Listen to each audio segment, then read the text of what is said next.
이 시간 함께 보실 말씀은 이사야서입니다. 이사야서 56장 9절부터 12절까지 4개의 구절을 보도록 하겠습니다. 이사야 56장 9절부터 12절까지 말씀입니다. 찬양대의 특성도 그렇고 또 정민아 자매의 특성도 그렇고 우리가 기다려야 될 그 휴거, 재림, 본향 이러한 모든 것들인데 우리는 빨리 그곳을 가길 원하죠. 다만 주님께서 우리에게 그날이 오기까지 해야 될 일이 있다는 것인데 바로 그 부분을 오늘 설교하려고 합니다. 너희 모든 들짐승들아, 9절에서요, 산림 가운데 있는 너희 모든 짐승들아 와서 먹어치우라. 그의 파수꾼들은 눈멀었고 그들은 모두 무지하며 그들은 모두 말 못하는 개들이니 그들이 짖지를 못하며 잠자고 눕고 졸기를 좋아하느니라.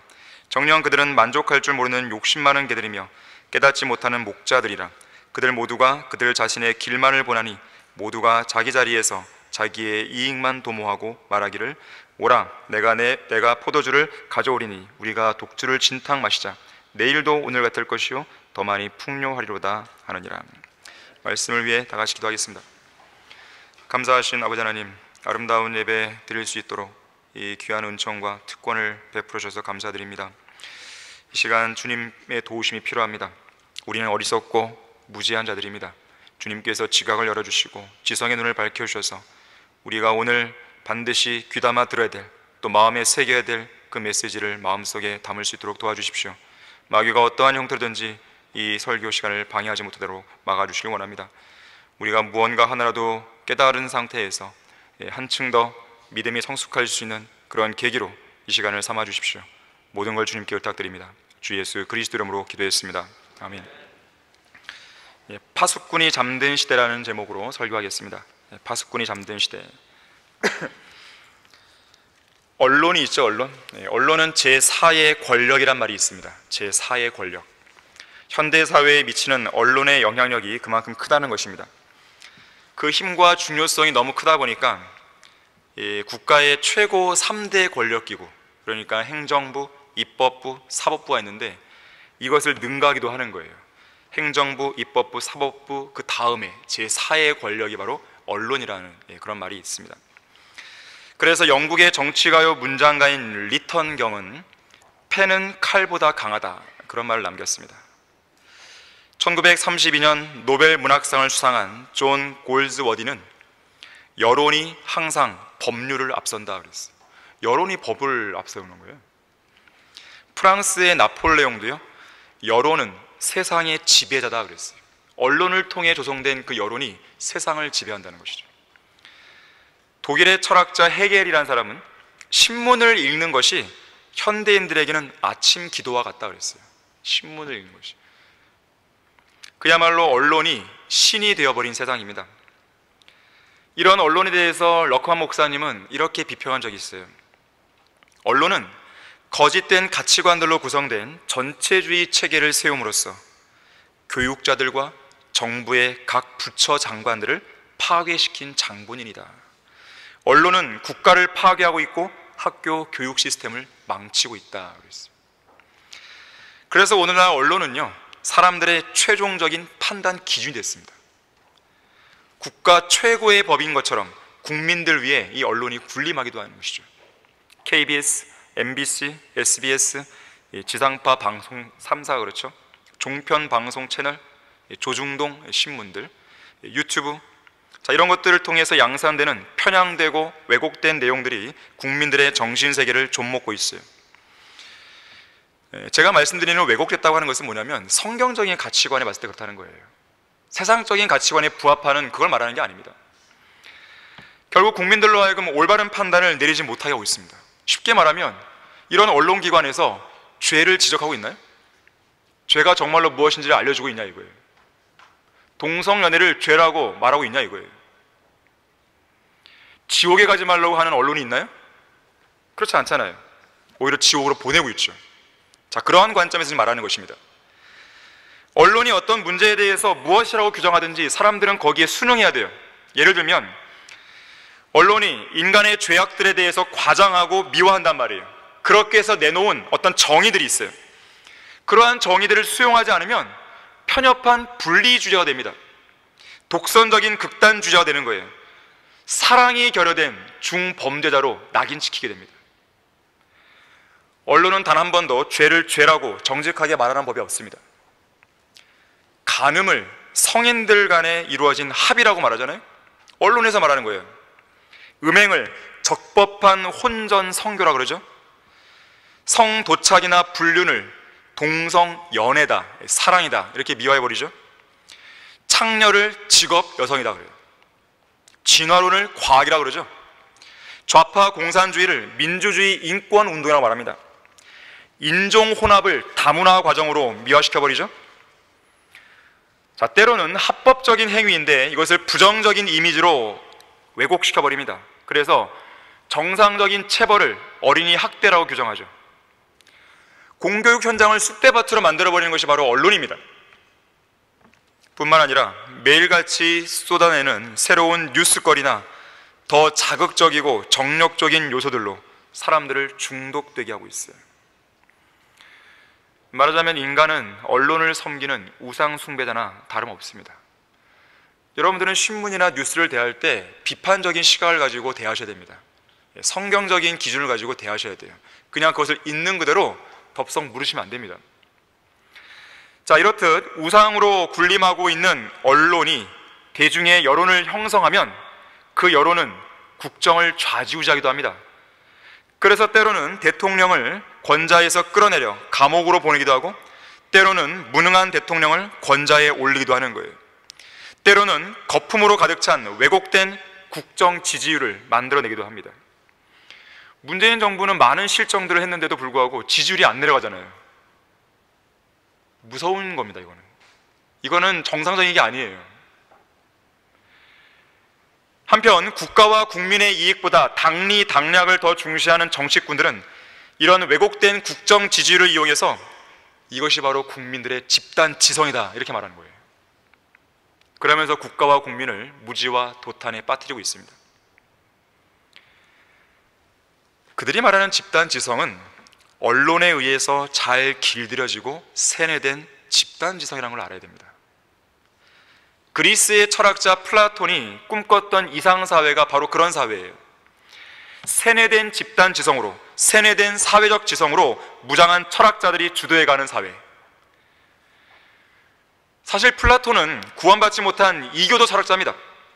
그는 인간의 지혜를 신으로 추앙했던 우상 숭배자입니다. 그가 추구했던 지혜는 땅에 속한 지혜로서 마귀적인 지혜였어요.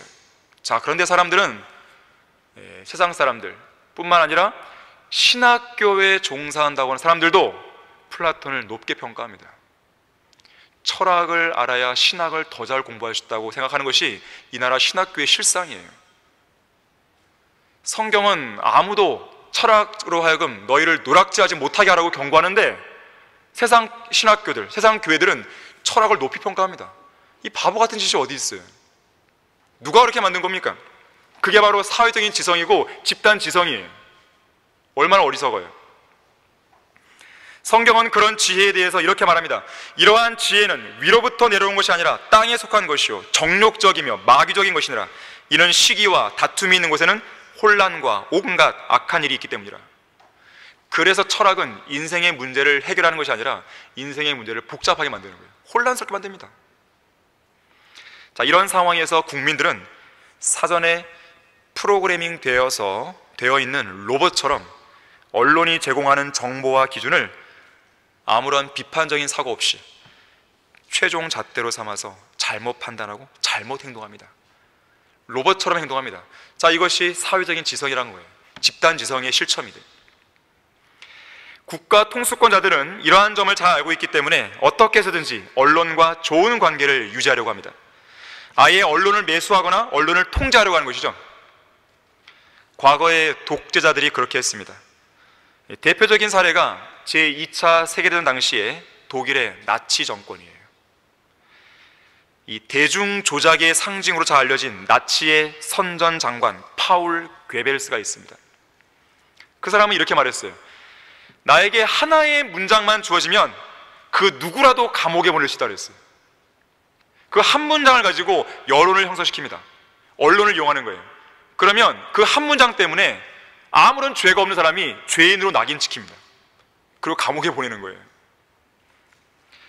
그러면서 이렇게 말해요. 이 무지한 대중들은 거짓말들을 처음에는 아니라고 부정하다가 계속해서 언론을 통해 조장하면 혹시 정말 그렇지 않을까? 이렇게 의심하게 되고 반복되면 결국 그것을 믿게 된다 그랬어요. 이명박 대통령 시절에 광우병, 그것이 그 사태예요. 정말로. 그거에 발목이 잡혀서 이명박 정부가 쇠락의 길을 걸은 것이거든요. 이 촛불 시위 때문에. 이 파울 괴벨스는 당시 세계에서 가장 값이 싼 라디오를 국민들에게 보급합니다. 그러면서 이 라디오를 통해서 나치 체제를 공고히 유지하는 그런 전략들을 펼치는 것이죠. 특히 그러한 언론을 통해 뭘 말하냐면 유대인들은 죄악의 원흉이다, 인류의 적이다, 종양이다, 세균 덩어리다, 이런 식의 거짓 여론을 형성시켜서 유대인들을 손쉽게 장악하고 유대인들을 손쉽게 학살할 수 있었습니다. 자, 이렇듯 정치 권력이 언론을 장악한 상태에서 정치 권력의 시녀와 도구로 전락한 언론은 편향된 보도를 통해 얼마든지 사실과 정보를 왜곡해서 여론을 조작할 수 있습니다. 그래서 이 언론학자들은 이 언론을 집을 지키는 개에 비교합니다. 그러면서 언론은 감시견, 와치독, 이러한 역할을 해야 된다, 그런 말을 자주 강조해요. 다시 말하자면 언론의 자유와 독립성을 유지하면서 정치 권력을 철저하게 감시하고 견제해서 자유주의 체제의 가치를 수호해야 된다. 이것이 언론의 올바른 역할이라고 그들은 말합니다. 하지만 언론이 감시견으로서의 마땅히 해야 할 임무를 소홀히 하면 어떻게 되는지 아십니까? 정치 세력에 의해 길들여진 세뇌된 집단 지성을 만들 수 있는 애완견이 되어버립니다. 애완견. 감시견이 아니라 애완견이 됩니다. 정치 세력에 의해 길들여져서 그들의 무릎 위에서 애교를 부리다가 던져주는 먹이나 받아먹는 애완견으로 전락한다는 거예요. 또는 기득권 정치 세력에 편입되어서 특정 정치의 선전도구로 그들의 충견 노릇을 하는 경비견이 됩니다. 경비견. 그렇게 되면 짖지 말아야 할 대상에게 짖어요.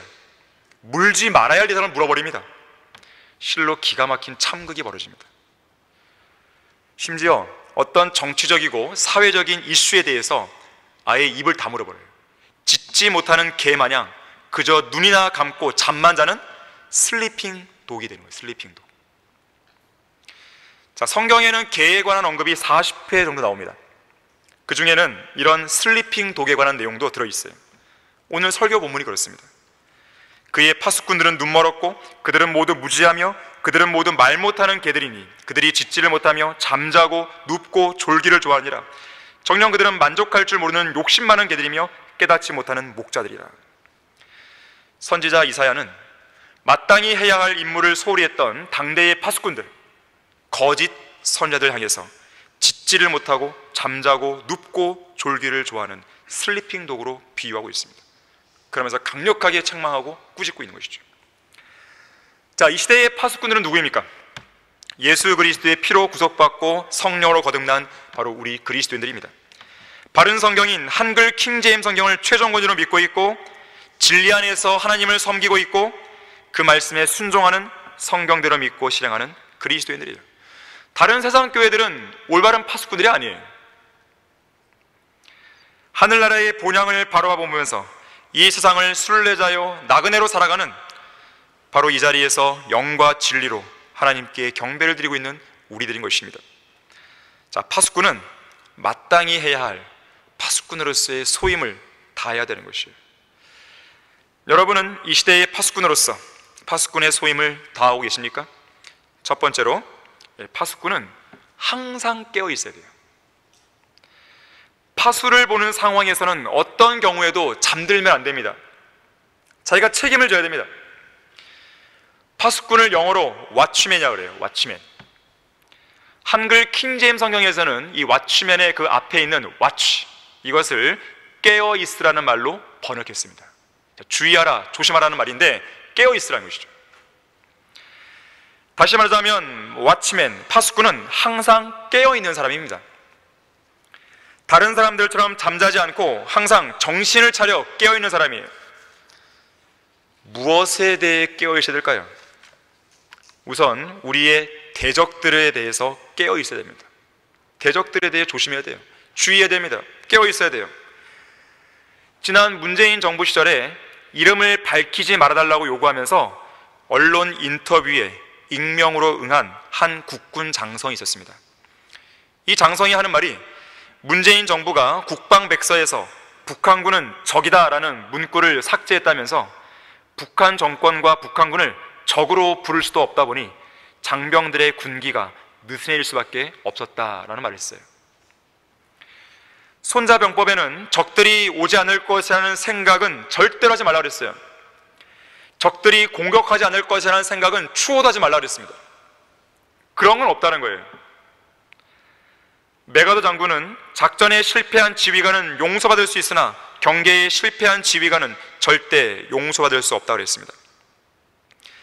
그리스도인들에게는 세 가지 대적이 있죠. 육신과 세상과 마귀입니다. 육신에 대해 항상 깨어있으려면 어떻게 됩니까? 우리의 육신이 그 정욕과 함께 십자가에 못 박힌 채로 죽어있다고 여겨야 됩니다. 세상에 대해서 항상 깨어있으려면 어떻게 됩니까? 하나님 한 분만을 두려워하고 하나님 한 분만으로 만족하고 하나님의 약속의 말씀을 믿는 그 믿음을 적극적으로 써야 돼요. 세상을 이기는 승리가 이것이 곧 우리의 믿음이었습니다. 믿음. 마귀에 대해서 항상 깨어있으려면 어떻게 됩니까? 말씀의 칼로 마귀를 대적해야 돼요. 피하면 안 됩니다. 마귀는 대적해야 돼요. 그래야 도망갑니다. 예수 그리스도의 이름으로 마귀를 떨게 해야 됩니다. 예수 그리스도의 피로 마귀에게 응수해야 돼요. 특히 에베소서 6장에서는 그리스도의 군사들이 마귀의 술책에 대항하여 입어야 할 전신 갑옷과 연관해서 기도로 깨어있을 것을 명령합니다. 기도로 깨어있으라 했어요. 자, watch, 깨어있으라는 명령은요, 적들과 대치한 전장 한복판에서 주위를 경계하고 아군의 진영을 살피고 지키는 파수꾼에게 주어진 엄중한 명령입니다. 여러분이 파수꾼이라면 잠들면 안 됩니다. 전쟁 상황에서 파수를 보는 병사는 총살감이죠. 병사가 잠들면 총살감이에요. 자, 깨어있기 위한 가장 좋은 방법은 기도입니다. 기도는 경계를 늦추지 않는 행위예요. 교활하고 모든 술책에 능한 마귀가 한 성도를 파멸로 몰아넣기 위해서 계략과 음모를 꾸미고 있습니다. 자, 그런데도 태연하게 앉아있다면 그건 마치 자기를 잡아먹으려고 숨어있는 사자를 인식하지 못하는 그런 채 한가로이 풀을 뜯고 있는 임팔라와 똑같은 거예요. 이제 곧 그 임팔라는 죽는 것이죠. 사자에게 삼킴을 당하는 것입니다. 영적 전쟁을 치르고 있다는 사실을 인지하지 못하는 성도는 사탄을 이길 가망성이 없어요. 정신을 차리고 깨어있으라. 이는 너희의 대적 마귀가 울부짖는 사자처럼 삼킬 자를 찾아 두루 다니기 때문이라. 믿음 안에 굳게 서서 그를 대적하라. 이는 세상에 있는 너희 형제들도 동일한 고난을 당하는 줄을 알미니라. 자, 마귀가 삼킬 자를 찾아 두루 다니다가 바로 여러분을 타겟으로 삼아서 여러분의 집 현관문 앞에까지 와서 뚫고 들어오려고 잔뜩 기회를 엿보고 있습니다. 마귀가 여러분의 마음문 바로 앞에서 조금의 틈만 보여도 잽싸게 들어가려고 잔뜩 웅크린 자세로 엎드려 있다는 것을 기억하셔야 돼요. 깨어 있어야 됩니다. 항상 대적들이 있다는 것을 기억하셔야 돼요. 그리스도인은 마귀와 치열한 영적 전쟁을 치르고 있다는 것을 한시도 잊어서는 안 돼요. 파수꾼의 임무는 자기 자신과 주변 사람들을 위해서 늘 깨어 있어야 됩니다. 지금까지 잠들어 있었다면 지금이라도 정신을 차리고 깨어나야 됩니다. 잠자는 자여 깨어라. 그리고 죽은 자들로부터 일어나라. 그러면 그리스도께서 내게 빛을 주시라 그랬어요. 또한 우리는 우리의 입과 우리의 입술로 무슨 말을 하는 것과 관련해서 항상 깨어 있어야 됩니다. 우리의 입 앞에 파수꾼을 세워야 돼요. 함부로 말하지 못하도록 이 입술의 문을 지켜야 됩니다. 함부로 불평불만을 쏟아내지 못하도록 철저히 지켜야 돼요. 함부로 남을 험담하거나 비방하지 않도록, 성도들 사이를 이간질하는 말을 하지 않도록, 가정과 교회를 파괴하는 말을 못하도록 경계를 철저히 해야 됩니다. 입단속을 해야 되는 것이죠. 시편 141편 3절에서는 오 주여 내 입 앞에 파수꾼을 세우시고 내 입술의 문을 지키소서 그랬습니다. 입과 입술로 하는 말뿐만 아니라 우리가 몸으로 하는 행동에 있어도 깨어 있어야 됩니다. 자, 그래서 바울은 그러므로 너희가 얼마나 정확히 행하고 있는지 주의하라 그랬습니다. 여러분의 행실에 주의하셔야 돼요. 다윗도 이렇게 기도했어요. 내 발걸음이 미끄러지지 않도록 나의 걸음을 주의 길들 안에 세우소서 그랬어요. 또 우리는 무엇에 대해 깨어 있어야 됩니까? 다른 그 어떤 것보다도 언제라도 오실 수 있는 예수 그리스도의 재림에 대해 깨어 있어야 됩니다. 예수님께서 경고하셨어요. 깨어 있으라. 어떤 시간에 너희 주께서 오실는지 너희가 알지 못하기 때문이라. 사도 요한도 이렇게 기록합니다. 만일 내가 깨어 있지 아니하면 내가 도둑같이 내게 임하리니 어느 때에 너에게 올 것인지 내가 알지 못하리라. 자, 깨어 있지 못하면 주님께서 우리에게 도둑같이 오시는 거예요. 하지만 깨어 있다면요, 도둑같이 오시지 않습니다. 우리에게는. 아, 드디어 오셨군요. 주님, 저는 지금까지 기다렸습니다. 왜 이제 오셨습니까?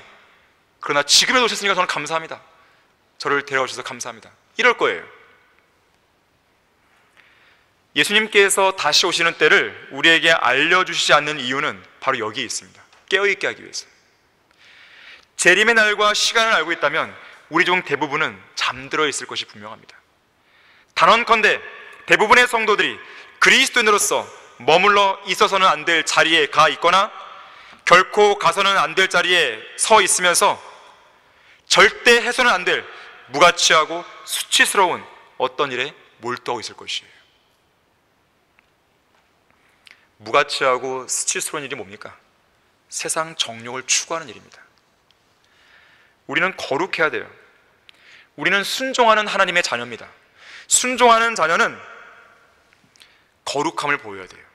왜 그럴까요? 내가 거룩하니 너희도 거룩하라. 거룩하신 하나님께서 거룩함을 우리에게 명령하신 거예요. 그 명령에 우리는 순종해야 되는 것입니다. 그리스도인은 그리스도인다워야 돼요. 그리스도인다운 게 뭡니까? 성별이에요. 거룩함이에요. 세상 사람처럼 살면 안 됩니다.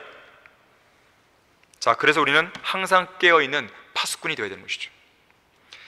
여러분은 이 시대의 파수꾼으로서 파수꾼의 소임을 다하고 있습니까? 두 번째로, 파수꾼은 감시해야 될 것을 제대로 감시하고 지켜야 할 것을 제대로 지키는 그 임무를 다해야 됩니다. 누군가가 그런 말을 했습니다. 육체가 잠들면 집안에 비치해 둔 돈과 보석들이 도둑맞고 국민들이 갖추어야 할 올바른 국가관과 사상이 잠들면 우리가 지켜야 할 영토를 빼앗기게 되며 교회가 항상 지니고 있어야 할 신앙이 잠들면 혼과 수많은 영적 보화들을 도둑맞게 될 것이다. 빌립보서 3장 2절에서는 개들을 주의하고 악한 일들을 주의하라고 경고합니다. 개 조심하라는 개 조심. 최근 개에게 물리는 사건 사고가 많이 일어나고 있습니다. 얼마 전에는 6살짜리 딸에게 이 목줄이 없는 개가 달려들었어요. 그러자 아빠가 발로 차서 막은 적이 있었습니다. 그런데 어떤 일이 벌어진지 아십니까? 그 개 주인이 동물 학대로 이 아빠를 고소했어요. 요지는 그냥 말리면 되는 일이지 왜 개를 발로 차냐는 거예요. 그러자 아빠가 속 시원하게 이렇게 말했습니다. 개가 사람 말을 알아들으면 말렸겠죠. 하지만 이렇게 목줄도 없이 달려드는데 놀라서 발로 찰 수밖에 없었습니다. 만약 조금이라도 물러갔다면 아예 그 개를 죽여버렸을 겁니다. 저도 군대에서 제대를 일주일 앞두고 개에게 물릴 뻔한 적이 있었어요. 연병장 한가운데를 유유히 가로질러 가는데 저쪽 70m, 80m 떨어진 언덕길에서 사람 크기만한 군견이 목줄도 없이 저를 향해 막 뛰어왔어요. 제가 어떻게 해서 갔습니까? 여러분의 상상에 맡기겠습니다. 자, 파수꾼의 기본 임무는 감시입니다. 감시. 언론의 올바른 역할로 보면 일종의 감시견인 거예요. 자, 그래서 파수꾼들이 주로 임무를 수행했던 장소가 높은 곳에 위치한 망대라든지 성벽 위라든지 성문 위 지붕이었어요. 시야를 방해받지 않는 가장 높은 장소로 올라가서 성읍으로 접근해 오는 그런 모든 사람들을 감시했습니다. 제대로 감시해야 제대로 성읍을 지킬 수 있죠. 오늘날 마지막 배교한 교회 시대는 파수꾼이 잠들어 버린 시대입니다. 그 누구보다도 깨어 있어야 할 목사들이 다 잠들어 있어요. 깊은 잠에 빠진 교회들이 부지기수입니다. 교회들 안에 정상적으로 작동하고 있어야 할 CCTV, 이 감시 체제가 완전히 마비되고 고장나 버린 것이죠. 이번에 대구인가요? 변호사 그 건물이 어떤 어리석은 마귀 들린 사람에 의해서 방화가 됐잖아요. 불났잖아요. 사람이 죽었단 말이에요. 근데 CCTV가 2개가 고장났단 말이에요. 그 중에서. 자, 오늘 본문은요, 감시 기능을 완전히 상실한 가짜 목사들, 가짜 교회들에 대해서 크게 7가지로 이렇게 묘사합니다. 우선 그들은 눈이 멀었어요. 본문에서 소경이 되어 소경을 인도하는 눈먼 안내자들이에요. 그들을 따르는 무지한 교인들과 함께 구덩이에 빠져버립니다. 한 사람의 교인을 더 얻기 위해서 수단과 방법을 가리지 않고 인간적인 방법이나 비성경적인 수단도 마다하지 않습니다. 한 사람의 교인을 더 얻기 위해서 치열한 경쟁을 벌이죠. 그리고 얻고 나면 그 교인을 그들보다 2배나 더 악한 지옥의 자식으로 만들어버립니다. 두 번째, 이들은 모두 무지합니다. 성경을 몰라요. 설교자는 마땅히 성경과 함께 사는 사람입니다. 성경의 무지한 설교자, 상상이 안 되죠. 자, 교회들이 영적으로 황폐해진 원인은 성경을 공부하지 않는 목사들 때문입니다. 무지한 목사가 무지한 교인을 낳기 마련이에요. 그들은 정규 신학교를 졸업한 이후에 목사고시에 합격하면 목사가 되어서 강단에서 설교하고 가르칠 수 있다고 착각합니다. 신학교만 나오면 목사 되는 것입니까? 그런 게 어디 있어요, 성경에? 목사고시 시험만 통과하면 목사가 되는 거예요? 성경 어디에 그런 게 있어요? 누가 만든 거예요, 그것을? 이 나라에는 매년 신학교를 졸업하는 목사 후보생이 적게는 7,000명에서 많게는 1만 명이 된다고 그래요. 지금 14만 명 이상의 목사들이 기독교계에서 활동하고 있어요. 하지만 그들의 성경 지식은 빵점입니다. 왜 그런지 아십니까? 하나님께서 영감으로 기록하시고 섭리로 보존하신 한글 킹제임스 성경을 거부했기 때문이에요. 두 번째는 하나님 앞에 부끄럽지 않은 일꾼으로 인정받기 위해서 진리의 말씀을 올바로 나누라는 그 명령을 무시했기 때문에 그렇습니다. 그래서 그들이 성경을 모르는 거예요. 안다고 하지만 모르는 겁니다. 본다고 하지만 보지 못하는 소경들이에요. 차라리 그들이 정직하게 나는 몰라요 하면 더 낫죠. 그러면 강단에 내려올 거 아니겠어요? 난 모르니까.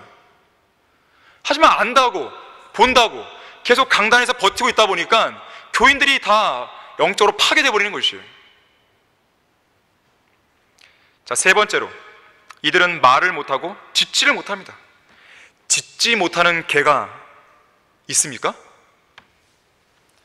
도둑이 들어오는데 개가 짖지 않아요?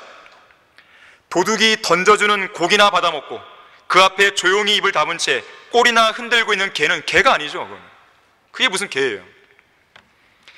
세상과 교회 사이를 왔다 갔다 하는 이 시대의 배교한 목사들은 하나님께서 원하시는 설교를 안 합니다.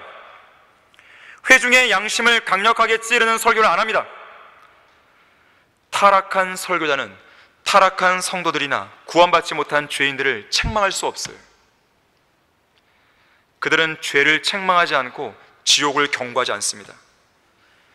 이런 설교자는 겁이 많은 사람이에요.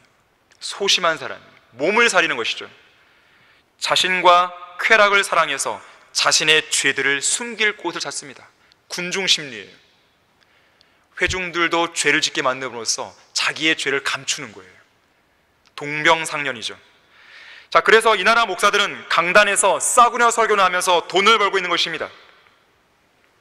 미국의 배교한 근본주의자들과 손잡고 있는 정동수 목사는 병들어 있는 이 나라 기독교계를 향해서 단 한마디도 할 줄 모르는 것이죠. 변개된 성경을 쓰고 있는데도 불구하고 그건 안 된다고, 그건 틀렸다고, 이런 말도 못하는 거예요. 그런 사람이 무슨 목사입니까? 그런 사람이 무슨 파수꾼이에요? 그런 사람이 무슨 바른 성경을 보존한다고 자기를 드러냅니까? 네 번째, 그들은 잠자고 눕고 졸기를 좋아합니다. 쉽게 말하면 게으른 거예요. 너무나 게을러요. 쓸데없는 일에나 돈을 쓰고, 교회들이 쓸데없는 일에나 분주할 뿐이죠. 교회들이 정작 교회가 해야 할 임무, 복음을 전파하고 진리를 가르치고 배우는 일에는 너무나 게으른 것이죠. 다섯 번째, 그들은 만족할 줄 몰라요. 욕심이 많습니다. 자기들의 배를 하나님으로 섬기기 때문에 그런 거예요. 베드로후서 2장 3절에 의하면 이들은 탐욕을 품고 지어낸 말들로, 탐욕을 품고 지어낸 말들이에요. 왜곡된 말들이에요. 왜곡된 영적 분위기를 형성시킵니다. 마치 언론처럼. 가짜 성경, 가짜 진리, 변개된 성경, 왜곡된 진리, 그걸 이야기하면서 대중들의 환심을 사는 것이죠. 지어낸 말들로 헌금이라는 명목으로 교인들에게서 돈을 갈취하여 이득을 취하는 자들입니다. 그래서 대부분의 교회들에는 여러 잡다한 명목들이 적힌 헌금 봉투가 그렇게 많은 거예요. 아기를 낳아도 감사헌금, 제대를 해도 감사헌금, 입대를 해도 감사헌금, 직장에 들어가도 감사헌금, 다 감사헌금이, 다 명목을 붙여놓습니다. 헌금 봉투가 하나인 우리 교회, 초라합니까? 그렇지가 않죠. 제대로 된 교회가 어떤 교회인지를 사람들은 알아야 되는 것이에요. 만족할 줄 아는 경건은 큰 이익이 되는데 이들은 뭐라 그래요? 그 반대로 이야기하죠. 이익이 곧 경건이다. 교회 건물, 부동산, 헌금 액수, 교인 수, 그런 것들이 많으면 많을수록, 크면 클수록 경건하고 좋은 교회라고 선전하는 것이에요. 여섯 번째, 이들은 깨닫지 못하는 목자들이에요. 깨닫지 못합니다. 변개된 성경이나 변개된 개혁 성경이나 개혁 개정판으로는 아무리 읽고 또 읽어도, 아무리 공부하고 또 공부해도 진리의 지식이 이르지 못해요. 흠정력도 마찬가지입니다. 지난 6월 6일 날 이 청년들도 순회설교 갔지만 몇몇 장년부에서도요 순회설교를 갔다 왔다는 얘기가 들었습니다. 근데 너무나 감동적인 이야기를 하나 들었어요. 지방에 갔는데 어떤 이 핸드폰 아마 전문점인 것 같아요. 이 앞에서, 가게 앞에서 복음을 전하고 있었습니다. 그날 이제 비가 저녁 때 보슬보슬 내리고 있었는데 비가 오니까 오늘은 그냥 그만하고 다음에 합시다, 그런 얘기가 있었지만 그래도 비를 맞으면서 합시다, 기도하는 가운데 그렇게 얘기했던 한 형제가 있었습니다. 그래서 설교를 했어요. 설교를 시작하니까 비가 그쳐버렸어요. 그런데 더 중요한 것은요, 바로 아까 그 가게 주인이 이 형제들의 설교를 들은 것 같아요. 그리고 형제들과 함께 이야기하기를 원했습니다. 교제하기를 원했어요. 소위 들어봤더니요, 우리 한글 킹제임스 쓰고 있는 사람이고 또 우리의 서적들을 읽은 사람입니다. 하지만 한글 킹제임스 쓰기 전에 흠정력을 먼저 알았어요. 그리고 흠정력을 알았기 때문에 정동수 목사의 교회로 갔다고 합니다. 하지만 그 사람이 보기에도요, 이게 아닌 거예요. 교회가 아닌 거예요. 성경이 아닌 거예요. 그래서 그걸 아예 버렸다 그랬어요. 그리고 한글 킹제임스를 믿고 쓰게 된 것이죠. 근데 마침 한글 킹제임스를 쓰는 우리 형제들이 가서 거기서 설교한 거예요. 그러면서 이런 말을 합니다. 자기가도 이제 진리를 이제 깨달았으니까 내가 원래 그 자리에서 설교해야 되는데 형제인들이 설교를 했기 때문에 내가 너무 부끄럽다고 그 얘기를 한 거예요. 자, 이것이 살아있는 교회고 살아있는 교회의 간증이 아니라면 어떤 걸 이야기할 수 있겠어요? 과연 이런 간증들을 정동수 교회나 일반 제도권 교회에 들을 수 있겠습니까? 못 듣죠. 죽은 성경으로는 사람들이 깨닫지 못합니다. 죽은 성경으로는 그 사람들로 하여금 거리에서 설교 하지 못하게 합니다. 할 수가 없는 거예요. 할 마음도 생기지 않는 것이죠. 그런 성경을 가지고 성경 운운하다니 말도 안 되는 짓이죠. 거짓말쟁이입니다. 깨닫지 못하는 목자들이에요. 바른 성경의 진가가 어디 있는지 아십니까? 영어 킹제임스 성경 서문에 바로 그 답이 나와요. 번역은 빛이 들어오도록 창문을 열어주고 거룩한 땅이 보이도록 장막을 걷어주며 물을 마실 수 있도록 우물의 덮개를 치워주는 거다 그랬어요. 자, 우리가 한글 킹제임스 읽을 때 바로 그 기분을 느끼게 되는 것이죠. 빛이 들어오죠, 장막이 걷히죠, 거룩한 땅이 보이죠, 물을 마실 수 있죠, 갈증이 해소되죠. 자, 이것이 바르게 보존된 성경의 진가예요. 그냥 읽으면 깨닫게 되는 거예요. 바른 마음으로 여러분들이 읽고 공부하면 하나님께서 빛을 주시면서 우리로 하여금 깨달음을 주시는 거예요. 그 깨달은 상황에서 우리는 밖으로 나가 복음과 진리를 증거하게 됩니다. 마지막 7번째로, 이들은 자기의 길만을 보고 자기의 이익만 도모합니다. 이와 연관해서 바울은 이렇게 말했어요. 모두 자기 자신의 일만을 구하고 그리스도 예수의 일은 구하지 않는다고 그랬어요. 이 시대의 사람들이 그런 거예요. 이 시대의 성도들, 대부분의 성도들이 그런 것입니다. 자, 이상 7가지를 통해 살펴보았듯이 감시 기능을 완전히 상실해버린 이런 가짜 목사들에게는 죄와 거짓 교리로부터 그들의 교회와 교인들을 지킬 힘이 없습니다. 자, 그래서 극단적 칼빈주의와 은사주의가 이 나라 교회들을 도탄에 빠뜨려도 그들은 전혀 손을 못 쓰는 거예요. 돈과 권력과 음행이 이 나라 교회들과 목사들의 마음을 휘젓고 다녀도, 철학과 인본주의 사상들이 교회들과 신학교들을 잠식해도 그들에게는 그것들을 막아낼 힘이 없습니다. 사탄의 세력과 싸워 이길 수 있는 능력이 없어요. 그래서 그들이 하는 일이 뭡니까? 타협이에요, 타협. 우리는 절대 타협하지 않습니다. 우리는 성경적 교리에 관한 한, 성경적인 실행에 관한 한, 하나님께서 우리에게 위탁하신 이 사역에 관한 한, 교회 운영에 관한 한, 그 어떤 타협도 없어요. 비진리와의 타협은 없는 것이에요. 타협하는 순간 이 나라는 끝나버리는 것입니다. 우리 교회만 끝나는 게 아니에요. 이 나라가 끝장나는 것이에요. 우리는 정동수 같은 그런 사람과 달라요. 이 교회에서 떨어져 나간 그런 자들과 다릅니다. 김경환 목사 같은 그런 사람과 달라요. 그 사람은 사기꾼입니다. 그 사람은 사람들을 이용해서 우리 교회의 사역을 파괴시키려고 호시탐탐 노리고 있는 거예요. 지금 여러분들에게 말씀드리지 못하지만 때가 되면 말씀드릴 날이 올 것이에요. 그래서 그들이 할 줄 아는 건 타협뿐이에요. 싸울 줄도 모르고 싸우는 방법도 모릅니다. 싸워야 하는 이유도 몰라요. 결국 그들은 마땅히 지켜야 할 복음을 지키지 못했습니다. 진리의 지식과 성경적 교리를 지키지 못했어요. 바른 성경을 지키지 못했어요. 가정과 교회를 지키지 못했습니다. 바른 성경을 지키지 못한 결과 이 나라의 배교의 문을 활짝 열어놨죠.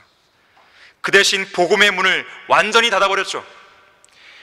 제대로 지키려면 제대로 감시해야 됩니다. 제대로 감시하려면 높은 곳으로 올라가야 돼요. 하지만 이들에게는 올라가서 감시할 만한 든든한 성벽이 없습니다. 견고한 파수대도 없는 것이에요. 왜 그렇습니까? 그들에게는 그들이 버티고 서 있을 바른 성경이 없기 때문에 그렇습니다. 여러분은 이 시대의 파수꾼으로서 파수꾼의 소임을 다하고 있습니까? 세 번째로, 파수꾼은 경고해야 돼요. 경고를 알려야 됩니다. 파수꾼은 침묵하면 안 됩니다. 외쳐야 돼요. 입을 열어야 됩니다. 경고를 발해야 돼요. 왜 감시하는 겁니까? 어떤 중대사나 위험에 대해 경고하기 위해서 감시하는 거예요. 경고하기 위해서 감시하는 겁니다. 그냥 관망하는 게 아니란 말이에요. 그냥 관광하는 것도 아닙니다. 방관자가 아니에요. 파수꾼은 감시자요, 그리고 감시에 따라서 경고를 줘야 되는 것이죠. 하나님께서 세우신 파수꾼은 하나님의 경고를 전달해야 됩니다. 에스겔 33장 7절을 찾아보겠습니다. 파수꾼은 하나님의 경고를 전해야 돼요. 에스겔 33장 7절 보시면,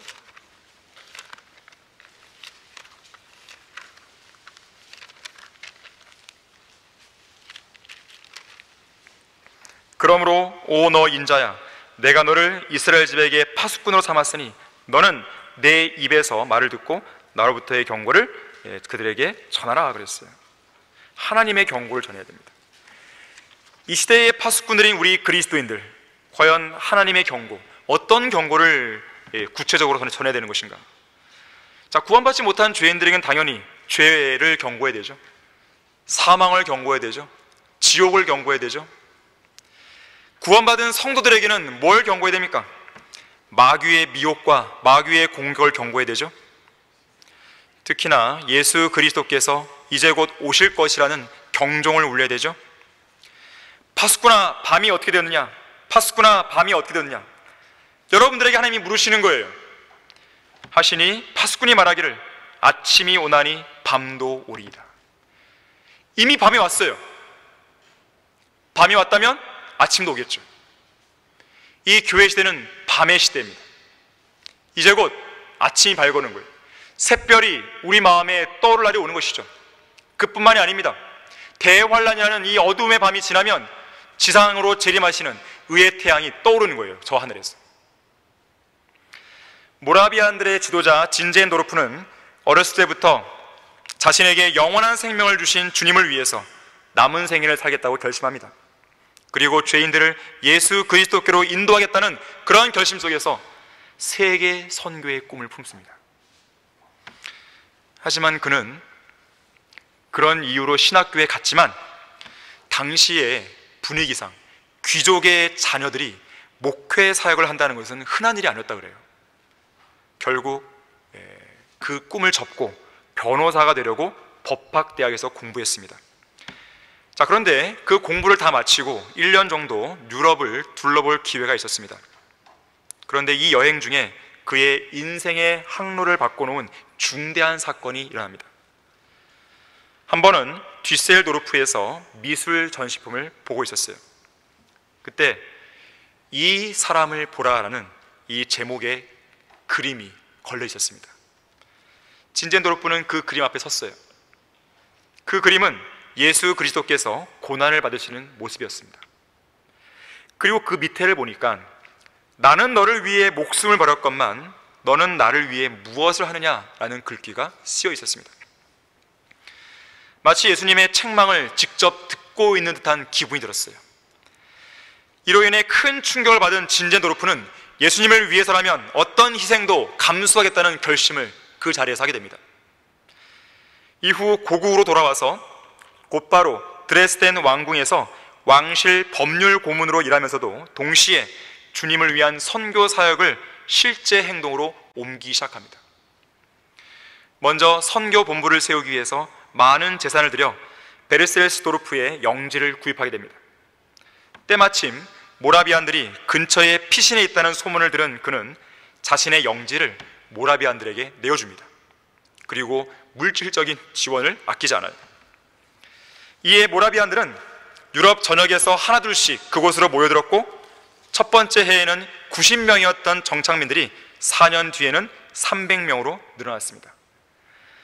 이들은 이곳을 하나님의 피난처라는 뜻의 헤른후트, 이러한 명칭으로 불렀어요. 이렇게 해서 200년 가까이 세계 선교 본부 역할을 해온 헤른후트 형제단이 탄생합니다. 특히 이들은 헤른후트에 모인 자기들을 가리켜서 이렇게 불렀어요. 우리는 주님의 파수꾼들이다. 그리고 파수꾼의 임무를 다하고자 그들은 전 세계로 나가서 열정적으로 복음을 전파합니다. 자, 이로써 이들 헤른후트의 주님의 파수꾼들은 1760년에 진젠도르프가 죽기까지 226명의 선교사를 배출합니다. 그리고 그들이 사역한 지 10년 만에 호주를 제외한 전 대륙에 복음의 씨앗을 뿌렸고요. 그리고 마침내 1805년에는 호주에도 복음을 심게 됩니다. 그 뒤로도 1930년까지 200년 동안 전 세계 14개국에 3,000명의 선교사들을 파송했어요. 그들은 60명의 성도 중 한 명꼴로 선교사를 파송했다고 전해집니다. 60명 중에 한 명꼴이에요. 주님의 파수꾼일의 그 이름에 걸맞게 그 역할을 한 것입니다. 우리도 그 일을 해야 됩니다. 저는 말씀드렸습니다. 우리는 30교회만 이 땅에 세워진다면 이 나라를 복음화시킬 수 있다고요. 이미 12개의 지역교회가 우리 교회를 포함해서 세워져 있습니다. 앞으로 우리에게는 18명의 설교자가 필요합니다. 여러분들에게 기회가 있는 거예요. 기도하십시오. 자신의 꿈이나 비전을 자신의 생각 속에 가둬두면 안 돼요. 여러분은 언제나 하나님의 뜻을 구하면서, 하나님의 뜻이 어디 있는지를 구하면서 모든 것 가능성을 열어놓으셔야 돼요. 그리고 준비하고 계셔야 됩니다. 형제들은 특히 그래야 됩니다. 언제든지 어느 때라도 설교할 수 있고 성경을 가르칠 수 있는 그러한 준비를 하고 계셔야 돼요. 그리고 때가 되었을 때 형제가 가야겠어 라고 한다면 가는 거예요. 주님의 부르심이 있기 때문에. 그것이 우리의 할 일입니다. 우리는 가만히 있으면 안 됩니다. 앞으로 지역교회를 세워야 돼요. 지역교회를 다 세우면 끝나는 것인가? 그렇지 않습니다. 선교사를 좀 보내야 됩니다. 중국으로 보내고 일본으로 보내고 동남아시아로 보내야 됩니다. 우리는 치사하게 사역하는 김경환처럼 무슨 아시아 무슨 선교 그런 거 안 합니다. 직접 가는 것이죠. 무슨 그런 짓을 하고 있어요. 그건 사역이 아닙니다. 그런 걸 사역이라고 하니까요, 자기가 살고 있는 그 지역에서 복음도 안 전하잖아요. 자기가 살고 있는 지역에서 복음도 안 전하는 그런 사람이 무슨 유튜브 운운하면서 그렇게 사역한다고 얘기하냐고 이거예요. 그것은 사역이 아닙니다. 잘 아셔야 돼요. 분별하셔야 됩니다. 한편 헤른후트를 순찰하고 파수를 보던 실제 파수꾼들도 있었는데요, 이 파수꾼들은 매 시 정각만 내면 매우 엄중한 메시지를 큰 소리로 경고했습니다. 특히 태양이 떠오르기 직전 아침 6시가 되면 항상 이렇게 외쳤어요. 이제 6시가 되었구나. 나는 근무지를 떠난다. 형제들이여, 각자 믿음으로 말미암아 은혜로 받은 구원으로 인해 스스로 주의하라. 하지만 오늘날 마지막 배교한 교회 시대는 이런 경고의 소리가 좀처럼 안 들립니다. 너무나 강한 침묵만이 흐르고 있습니다. 마치 돌들이라도 소리를 지를 정도로 너무나 강한 침묵이 이 시대의 파수꾼들에게 있는 거예요. 안타깝습니다. 감시하고 경고해야 할 파수꾼들이 턱없이 부족한 현실이에요. 애완견들은 널려 있습니다. 사람들에게 호감을 사고 세상을 기쁘게 하기 위해서 꼬리나 흔들고 있는 애완견은 배교한 교회들 도처에 널려 있어요. 경비견도 널려 있습니다. 하나님과 성경을 대적하기 위해서 그리스도의 종으로 가장한 채 사탄의 왕국을 충직하게 지키고 있는 경비견들이 너무 많은 것이죠. 그들은 변개된 성경들을 지키기 위해서 노력하고 있습니다. 그들은 가짜 교회를 지키기 위해 노력하는 거예요. 그들은 가짜 목사를 지켜내기 위해서 그 자리를 채우고 있는 것이죠. 슬리핑 독도 많아요. 무서울이 많지 침묵으로 일관한 채 짖지도 않고 나몰라라 하면서 잠자기 좋아하고 졸기를 좋아하는 그런 슬리핑 독도 교회들은 널려 있습니다. 이것은 매우 심각한 문제예요. 왜 그런지 아십니까? 파수꾼의 부재는 그 민족의 멸망입니다. 파수꾼의 부재는 그 국가의 멸망이에요. 내가 그들 가운데서 한 사람을 찾으려 했으니 그 사람은 장벽을 쌓아 그 땅을 위하여 내 앞에서 갈라진 틈에 서서 나로 그 성읍을 멸하지 못하게 할 사람이라. 그러나 나는 아무도 찾지 못하였노라. 그 다음이 뭔지 아십니까? 그러므로 내가 내 분노를 그들 위에 부어서 내 분노의 불로 그들을 소멸하여 그 행위대로 그들의 머리 위에 보응하였도다. 주 하나님이 말하노라. 파수꾼의 부재는 민족의 멸망이에요.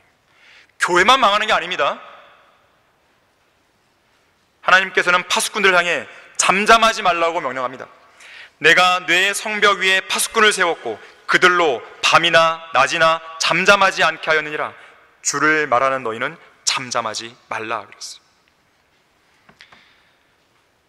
주인이 집을 지키라고 세워놓은 그 개가 집을 못 지킨다면 그 주인은 그 개를 어떻게 해야 될까요? 과연 하나님께서는 임무를 충실히 이행하지 못하는 파수꾼들을 어떻게 하실까요? 거짓 선지자 발라함처럼 말 못하는 나귀를 통해 부끄러운 책망을 받게 할지도 모릅니다. 아니면 임무를 다하지 못한 제사장들처럼 얼굴에 똥을 발라서 그 똥과 함께 치워버릴지도 몰라요. 이 정도면 자비로운 심판에 해당합니다. 왜냐하면 예로부터 지체하지 않은 엄중한 심판과 결코 졸지 않은 끔찍한 멸망을 피하지 못할 파수꾼도 있을 것이기 때문에 그렇습니다. 결론을 맺겠습니다. 우리 다 같이 느헤미야 4장 6절 보겠습니다. 자, 느헤미야 4장 6절입니다. 그리하여 우리가 성벽을 건축하여 모든 성벽이 연결되어 그 절반이 이르렀으니 이는 백성에게 일할 의사가 있었습니다. 바빌론 포로로 사로잡혀간 지 70년 만에 돌아온 유대인들이 성벽을 재건하기 시작하여 그 공사가 이 절반 정도 완성된 모습을 여기서 보는데요. 그 6절 보십시오. 그리하여 우리가 성벽을 건축하여 모든 성벽이 연결되어 그 절반이 이르렀으니 이는 백성에게 일할 의사가 있었습니다. 절반 정도 완성되었을 때 주위의 이방 민족들이 공사를 방해하고 나선 거예요. 그런데 7절 8절 보세요. 이런 말을 하죠. 예루살렘으로 가서 싸워 방해하자. 이들이 심히 분노해서 음모를 꾸미면서 이런 말을 하는 거예요. 대적들의 음모에 대해 성벽 재건을 주도했던 느헤미야는 이런 음모가 있었다고 해서 당황하지 않습니다. 불안해하지 않습니다. 참된 지도자답게 아주 용기 있게 대처해 나가는 거예요. 그래서 항상 그랬듯이 하나님 앞에 무릎을 꿇고 차분히 기도를 드리는데요. 9절 보세요.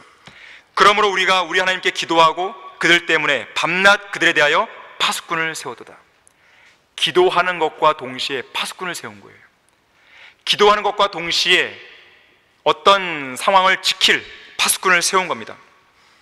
대적들의 음모에 대해서 느헤미야가 취한 대응 방법은 기도와 파수꾼, 기도와 일 두 가지였어요. 기도와 일을 동시에 하는 것입니다.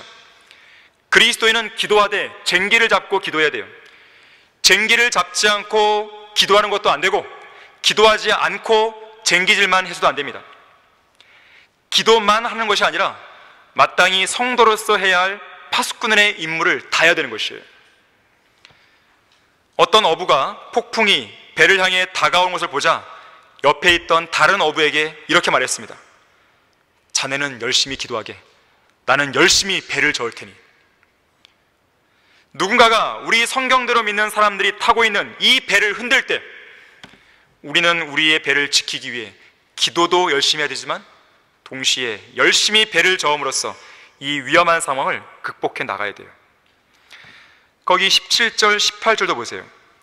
성벽 위에서 건축하는 자들과 짐을 지우는 자들과 짐을 지는 자들은 각자 한 손으로는 공사를 하고 다른 손에는 무기를 지녔더라.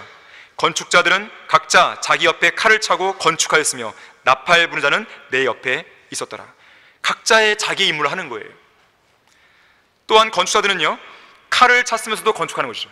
싸우면서도 일하는 것이에요. 우리 그리스도인은 그리스도의 일꾼이자 그리스도의 군사입니다. 파수꾼은요, 일하면서도 싸우는 거죠. 심지어 22절에 보니까 일꾼들이 낮에는 일하고 밤에는 예루살렘 안에 유숙하면서 적들을 경계하며 파수를 받습니다. 상황이 상황이니만큼 집으로 돌아가 편안히 씻고 쉴 수 있는 상황이 아니었어요. 이렇게 해서 모든 군인들은 목욕할 때를 제외하고는 항상 군복을 입고 있었습니다. 23절도 보세요. 그리하여 나나 내 형제들이나 내 부하들이나 나를 따르는 파수 보는 사람들이나 우리 중 아무도 몸을 씻기 위하여 옷을 벗을 때를 제외하고는 옷을 벗지 아니하였더라. 고되고 불편한 생활에 대해 불편커녕 인내로 감사하는 것이죠. 자, 마지막으로 느헤미야 7장 3절 4절도 보겠습니다. 7장 3절 4절에서 내가 그들에게 말하기를 해가 뜨거워지기 전에는 예루살렘 성문들을 열지 말고 사람들이 지키는 동안은 문들을 닫고 빗장을 지르며 예루살렘 거민들 중에서 파수꾼들을 임명하되 각자에게 그의 시간을 정해주고 또 각자 자기 집 맞은편을 지키게 하라 하였는데 그때 성읍은 넓고 크나 그 안에 백성들은 적고 집들은 지어지지 아니하였더라. 보통 성문이 열리는 시간은 해가 뜰 때이지만 여기 3절에서는 해가 뜬 이후라도 해가 뜨거워질 때까지 한두 시간은 더 기다린 다음 성문을 열라는 명령을 하고 있습니다. 그리고 사람들이 지키는 동안, 그러니까 해가 져서 성문을 닫아야 할 무렵에는 무장한 파수꾼들을 세워서 각자 자기가 맡은 시간에 성문을 지키게 했어요. 주위의 이방 민족들의 군대가 호시탐탐 노리고 있기 때문에 그렇습니다. 특히 4절에 의하면 예루살렘은 그 성읍에 비해서 인구도 턱없이 부족한 상황이었습니다. 자, 이런 상황에서는 파수꾼들의 그 임무 하나하나가 매우 중요했을 것이에요. 이들은 자기에게 부여된 바로 그 시간에 각자가 맡은 그 구역을 잘 지켜야 했습니다. 파수꾼이 제자리를 지키지 못하면 적들의 예기치 않은 공격으로 성벽이 뚫릴 수 있습니다. 파수꾼으로서의 임무를 온전히 수행하십시오. 파수꾼으로서 각자의 자리를 굳건하게 지켜야 됩니다. 여러분에게 전수된 예수 그리스도의 복음과 성경적인 교리를 지켜내야 돼요. 여러분의 손에 들려있는 한글 킹제임스 성경을 지켜내야 됩니다. 우리에게 맡겨진 소중한 사역과 성경적인 전통을 지켜내야 돼요. 여러분의 가정을 지키고 여러분의 교회를 지켜야 됩니다. 여러 가지 위기에 놓인 이 나라를 믿음의 기도를 통해 지켜내야 돼요. 교회 안에 모든 성도들이 각자가 있어야 할 자리를 지키면서 자기 몫을 감당할 때 교회는 적들의 어떤 예기치 않은 공격도 막아낼 수 있는 강성한 교회로 성장할 수 있다는 것을 기억하는 여러분이 되기를 바랍니다. 다 같이 기도하겠습니다. 감사하신 아버지 하나님, 저희들에게 파수꾼의 임무를 다시 한번 일깨워 주셔서 감사드립니다. 우리는 우리의 정체성을 잘 지켜내야 됩니다. 우리에게 주어진 사역들을 잘 지켜냅니다. 마귀가 준동하고 마귀가 우리가 탄 배를 흔들려고 할 때 우리 모든 성도들이 그 배에서 뛰어내리는 것이 아니라 그 배를 견고하게 지켜낼 수 있도록 도와주십시오. 마귀의 어떠한 공격에도 흔들리지 않는 귀한 그리고 강건한 성도들이 될 수 있도록 인도해 주십시오. 주 예수 그리스도 이름으로 기도했습니다. 아멘.